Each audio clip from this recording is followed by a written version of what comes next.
Ang Pasko na, pero mga kwento natin ngayong umaga, hindi lang mga negosyong pampasko, kundi pwede rin ideas para sa mga handaan nyo. May dessert na, may merienda pa. Ang apa ng ice cream, tinapay na rin. 2-in-1 yarn! Yung cone po niya kakaiba yun. Crunchy on the outside, fluffy siya on the inside. Sarap, saktong tamis, tapos saktong sarap ng beer. Panalo. First day pa lang, sold out na agad kami. Kumusta yung ano yung dito, kita nyo? Kumikita po kami ng 6 digits per month. Oh! Sawadee ka! Iba di bang pagkain mula Thailand na naglalaglag sa sarap? Ito ang negosyong Thai food na kumikita na very good! Concept talaga namin is Thai street na dadalhin talaga sa Pilipinas. Na affordable. Hindi mo na kailangan ng plane ticket para matikman yung Thai street ng Thailand. Chef D, magkano kita nyo? Mga 5 digit naman. Gusto nyo ba ng something sweet, something crunchy, at something na magbibigay sa inyo ng pera? Ang produktong freeze-dried snacks, all of the above raw. Arat charon. Maalat na matamis. Lasang meringue. Yung lowest package po namin starts at 14,000. Included na po dun yung branded po yung candy. Meron din po kaming setup, may backdrop. Kumusta naman ang kita? Weekly, meron naman tayong at least pumapasok ng 5 digits. Para sa ice cream lovers, Team Apa o Team Tinapay, hindi na kailangang mamili dahil sa paandar ni Mike, ang apa ng ice cream, tinapay na rin. 2-in-1 yarn! May dessert na, may merienda pa. Pero bago pa man daw nagsimula ang negosyo, nag-ghost daw sila ng kontraktor. Ghost Project Yarn! Sounds familiar! Anong nangyari kasi, na-scam kami. Mga 350,000 din yun. Pero hindi ito ang pumigil kina Mike para ngayon ay malasap ang apakasarap na tagumpay. So, kumusta yung ano yung dito, kita nyo? Kumikita po kami ng 6 digits per month. Oh!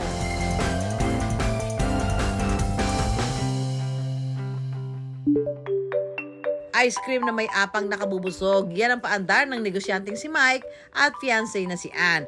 Ang ginagamit kasi nilang apa, tinapay na rin. Ito ang chimney cake.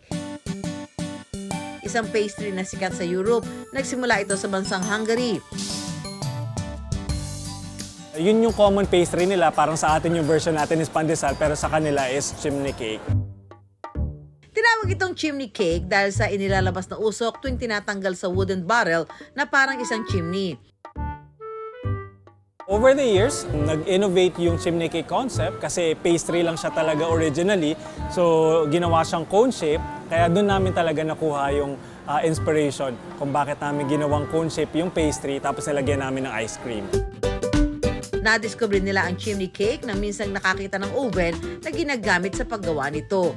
At that time, wala kaming ibang brands na nakita na nag-offer ng same product. So we thought na parang, oh, this is a new concept na pwede namin i-introduce ourselves. Pero nakita talaga namin siya online. Honestly, hindi pa talaga kami nakakapunta ng Hungary para matry yung original one, yung original na chimney cake. Pero through research online, doon talaga namin nakuha yung concept. Pati na rin yung mga process kung paano ito ginagawa.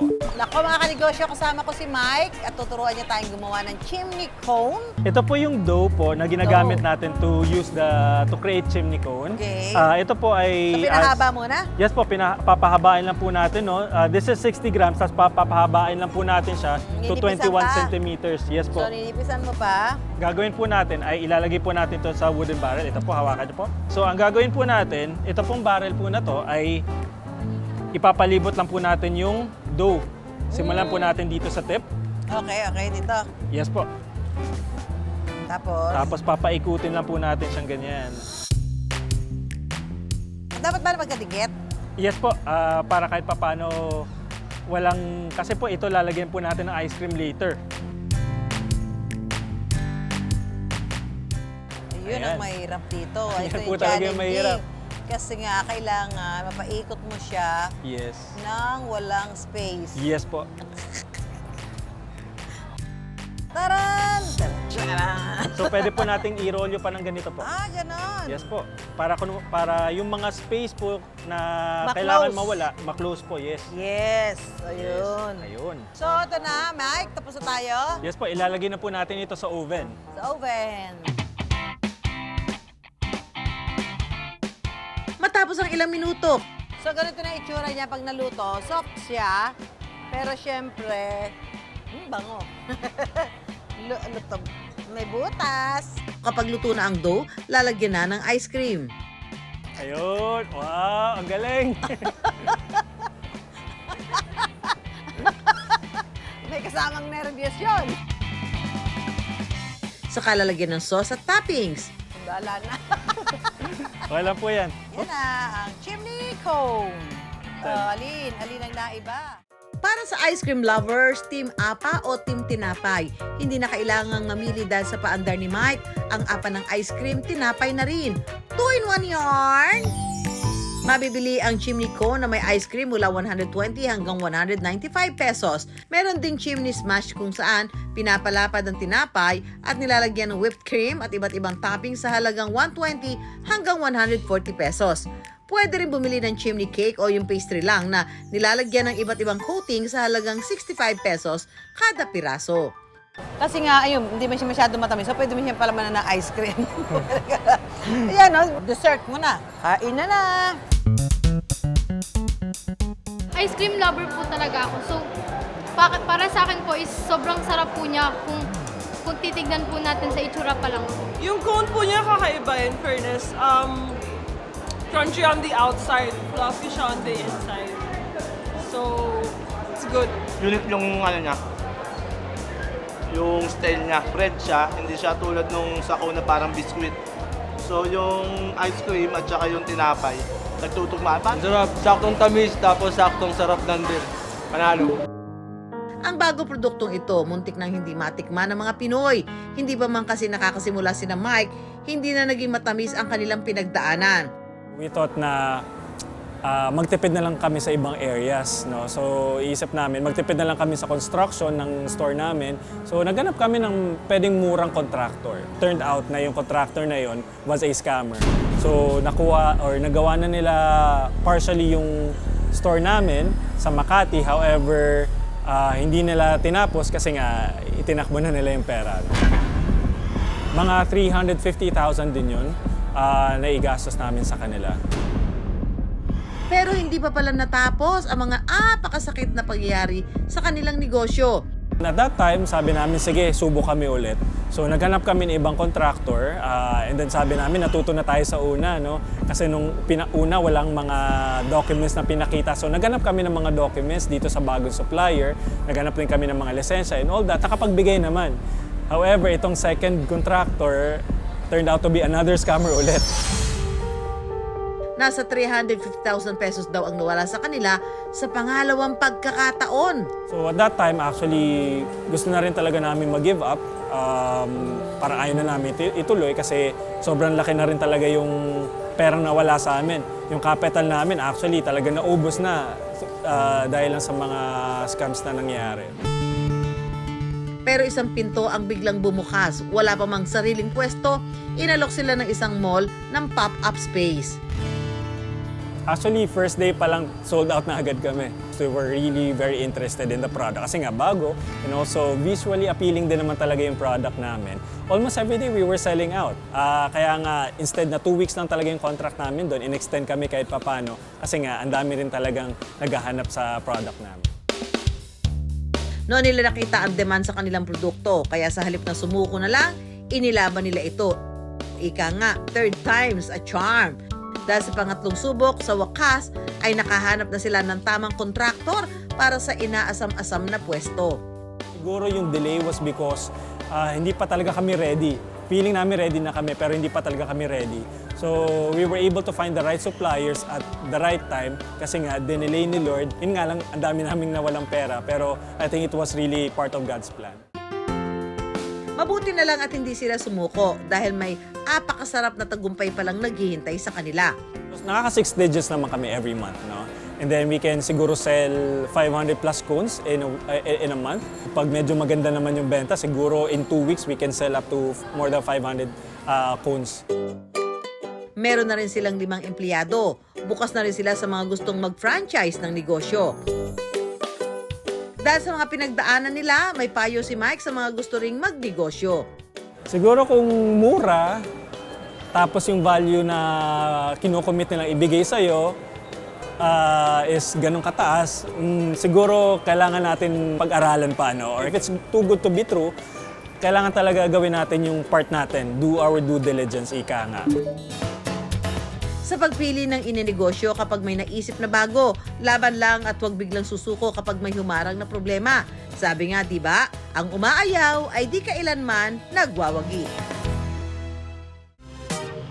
Sa hilig nating kumain, ang mga pagkain nasa tabi-tabi lang. Dito sa Pampanga, kakaibang street food daw ang matitikman. Hindi na lang mga Pinoy street food na ating nakasanayan. Sawadee ka! Iba di bang pagkain mula Thailand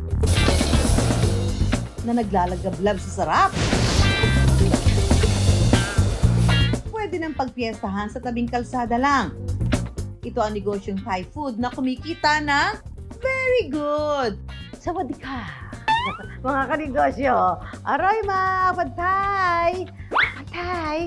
Aray ma! Pad Thai! Sawadee ka!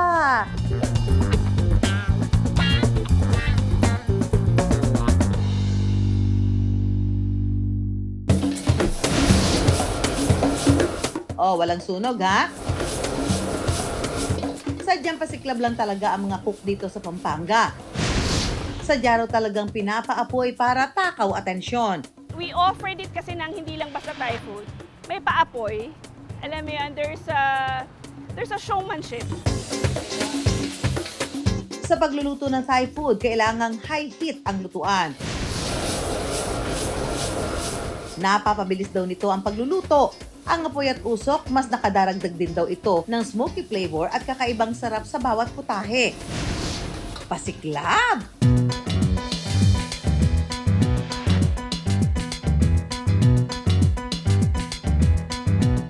So ito kasi magluluto, smoky, may apoy-apoy, di ba? Parang may lasang, ano ba yung lasang usok ba?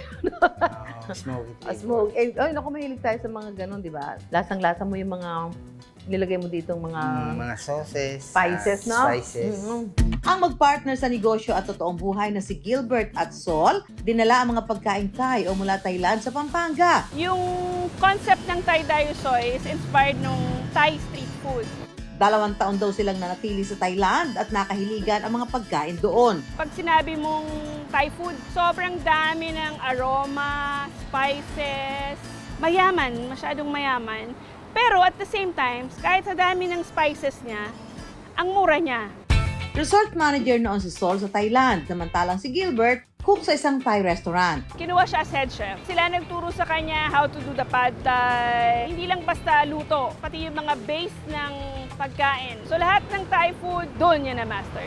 Para na rin daw nag-Thailand dahil authentic ang lasa ng bawat putahe. Ang sauces at paste na gamit nila galing pang Bangkok, Thailand. Isa na rito ang Tom Yum paste.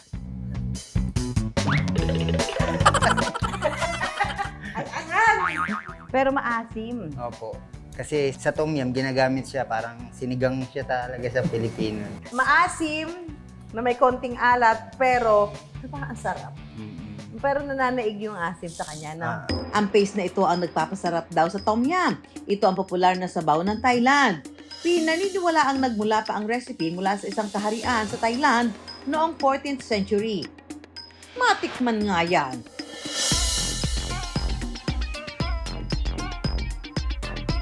Yung sinahanap kong lasa ng Tom Yum pag bumibili ako sa mga Thai restaurant, yung tama lang yung anghang, may kaunti siyang asim. Yun naman talaga yung lasa ng Tom Yum dapat eh. Yung iba, hindi nila ma-achieve. Kapag sinabing Thailand, maiisip mo agad ang Pad Thai. Mula ito sa salitang pad na ang ibig sabihin ay fried at Thai na tumutukoy sa paraan o estilong Thai. Solusyon ito noon ng Thailand sa kakulangan ng bigas matapos ang ikalawang digmaang pandaigdig. At ngayon, papasiklaban tayo ni Chef. O, akala mo yung ganun-ganun, madali ha? Madali yan ha? Mahirap yan ha? Yan. Pag wala rin lang naman ganyan, wag na lang kumain ng pad thai kung walang apoy sa ibabaw.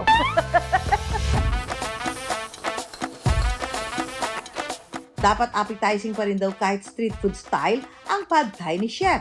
Kaya may pa-effect pa na casing na gawa sa itlog.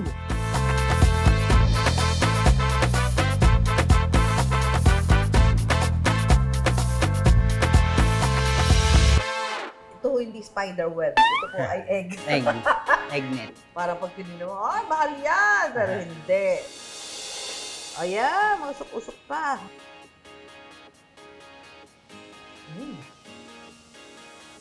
Ang lasa. Lasang-lasang authentic pad thai. Walang kapad thai ang lasa.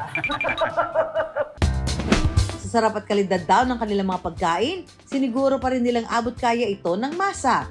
Malaking bawas daw sa costing ang simpleng paghahanda nila ng pagkain sa mga disposable paper plates. Beef pad krapaw po.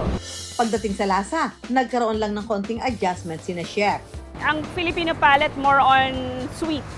Sa saltiness, medyo adjust kami ng konti para ma-appreciate ng mga Filipino. But as much as possible, yung iba kinip ni chef para yung experience, parang nag-Thailand ka pa rin. 100,000 piso ang naging puhunan nila sa pagpapatayo ng negosyo. Nung una talagang ang target market namin is parang nasa middle class. Oo, yung mga Tapos ang Working. pwesto namin is walang public na sasakyan na dumadaan. Puro private lang. may mga pera, ganyan. Kaya yan, kaya Ay ngayon, nakikita nila, ang concept talaga namin is parang Thai street na dadalhin talaga sa Pilipinas. Na Oo. parang nandun ka lang din sa na-affordable.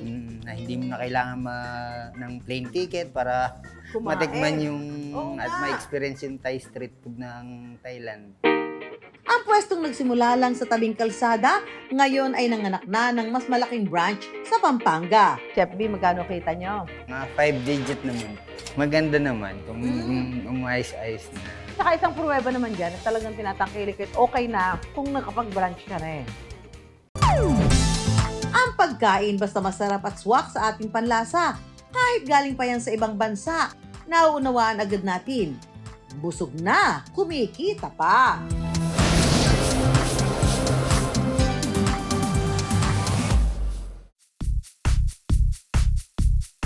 Gusto niyo ba ng something sweet? Something crunchy?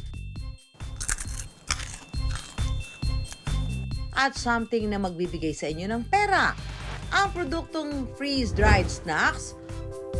All of the above raw. Para sa kanegosyo natin na si Jenica. Meron po tayong special machine na ginagamit to make the candies crunchy. Kumusta naman ang kita for itong few months of your operation? Weekly, meron naman tayong at least pumapasok ng 5 digits naman. Wow! Ano nga ba ang produktong ito na nakapagbigay sa kanya ng manamis-namis at malutong-lutong na tagumpay?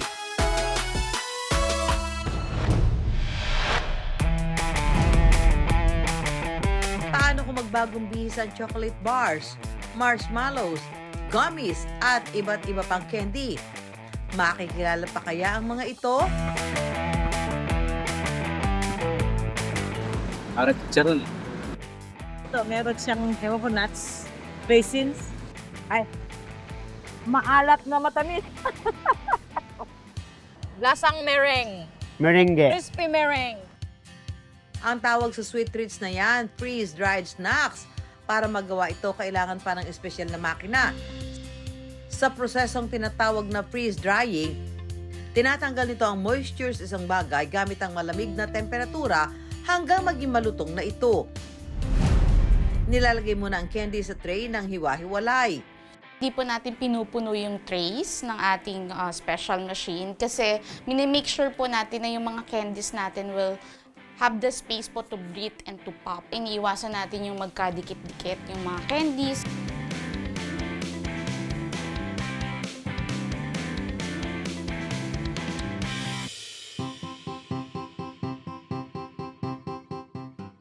Iiwan sa loob ng machine ng 4 hanggang 6 na oras, depende sa kung anong klase ng candy.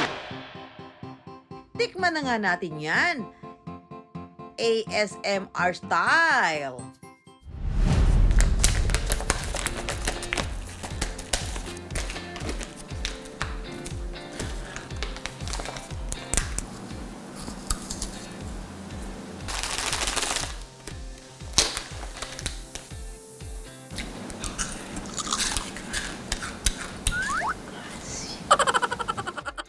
Halos lahat nung tinikman ko ha. At yung habang kinakain niya, malutong Malutong, tapos siyempre iba-iba yung lasa. May maasim, may matamis, ganyan. Parang kutkutin ba to? Pwede rin kutkutin, no? Pampalipas oras, di ba, ganyan. Ang mga pouch na ito, na ibebenta mula 250 pesos, depende sa flavor. Bukod sa tingi-tingi, pwede rin silang rentahan bilang booth sa mga event. Bango. Amoy candy. Puno pala. Opo. Dalawang piraso lang, mapupuno na yung lalagyan.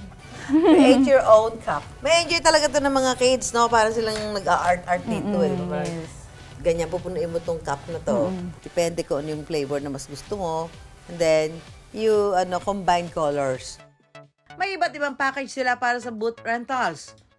Yung lowest package po namin, halimbawa candies lang po, starts at 14,000 po. 14,000 is good for how many? For 50 packs. 50 packs na Opo. yan. Kasi included na po dun yun nga po, branded po yung candies. At the same time po, pag may team yung birthdays po, meron din po kaming setup sa likod. May backdrop. So, sinasamahan po namin para cute po So, sa tingin. doon sa mga naglalaro sa inyo, usually, mga birthday, mga kids? Mga kids, yes. Meron din po mga celebration po, wedding, tapos sa company po. Umabot ng 2 taon ang preparasyon ni Jenica bago ilabas sa publiko ang kanyang produkto. Lahat ito nagsimula dahil sa pagiging sweet tooth niya. Way back college, talagang mahilig ako sa mga kakaibang sweets na binibenta ko during that time. So, nagsimula ako ng pastillas yung ginagawa ko na may iba-ibang flavor sa top tapos sa loob. Ang ideyang freeze-dried snacks, naisip naman niya ng dahil sa kati-TikTok niya. Nakita ko may mga nag-ASMR, so may mga kumakain ng crunchy na snacks, which is, nung time na nag-crave na ako and gusto ko siyang matikman, wala tayo dito sa Philippines. So, yun yung naging way ko para dali naman dito sa Philippines yung crunchy na mga candies, which is Frozzo Pops. Umabot sa 6 digits ang puhunan ni Jenica sa negosyo. Pero kahit mahal, naniwala raw siya na papatok ang kanyang produkto. Kumbaga, ang mindset ko kasi is unique. Kumbaga, kakaiba siya. So, ang mga Pilipino naman, pagka kakaiba or meron bago sa panlasa, lagi yung tatangkilikin ng mga Pilipino. Goal ko na maging first din siguro sa Philippines na makilala pagdating naman sa freeze-dried snacks. Dahil kaunti pa lang ang gumagawa nito, trial and error daw talaga si Jenica nung una. Actually, frustrate na po ako. Kasi syempre, ang mindset ko nung first na yun is ang laki ng ininvest ko dito. Kung hindi ko mapapagana yung machine, paano? Talagang pinilit ko na pag-aralan siya through YouTube, through reading, yung mga formula.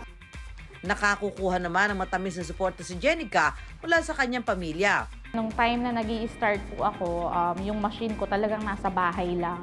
So, tumatakbo yan halos 24 hours kung pinifigure kung paano. So, yung husband ko kasi medyo talagang maano siya sa mathematics kasi science po eh. May mga formula yan.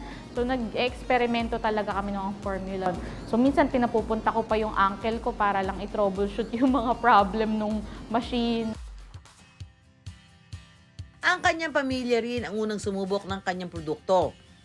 Event ng grandmother namin. So nakita ko yung reaction ng tao na parang first pag lumapit sila, ano yan, curious na agad sila. So sabi ko, testing muna yung family ko kung magugustuhan nila, magsasuccess to dito sa event. Then magpo-proceed ako magpagawa ng mga cart. Nakita ko naman na okay, masaya yung mga lumalapit dun sa cart. Why not?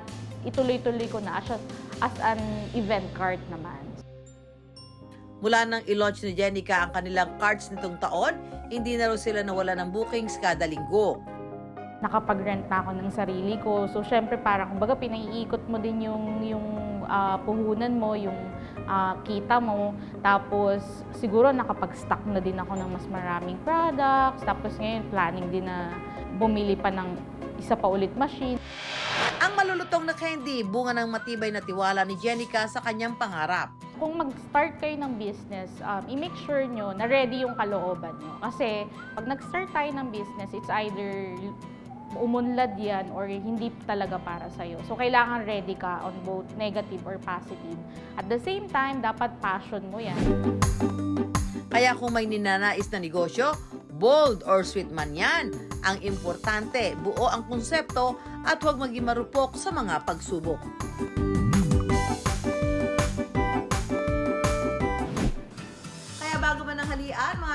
ideas muna ang aming pantakam. At laging tandaan, pera lang yan. Kayang-kayang gawa ng paraan. Samahan nyo kami tuwing Sabado, alas 11:15 ng umaga sa GMA. Ako po si Susan Enriquez para sa Pera Paraan. Susan tayo!